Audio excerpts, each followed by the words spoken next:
Odavno navijači Crvene zvezde nisu imali povoda da se tako često raduju kao danas u susretu njihovog omiljenog tima sa vinkovačkim Dinamom. Tim pre što se pobede sa 6 golova razlike ne ostvaruju lako ni u pripremnom periodu kada se igra i protiv nižerazrednih ekipa. I kako onda objasniti debakl Vinkovčana? Možda je najbolje da se ne upuštamo u teoretske razrade, već da pogledamo najzanimljivije sekvence. Snimatelj je bio Blagoje Topličić. Crvena zvezda je povela već u 5. minutu pogodkom Milka Đurovskog.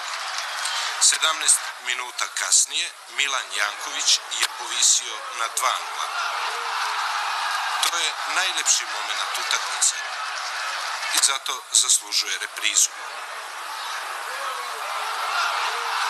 U 27. minutu već je 3:0 za Crvenu zvezdu. Centrirao je Miletović, a Ranko Đorđić u drugom pokušaju savladao Alempića. Zatim je na golu Vinkovčana Alempića zamenio Škaro, ali ni on nije bio bolje sreće. Primio je gol već u 44. minutu strelac ponovo Milko Đurovski.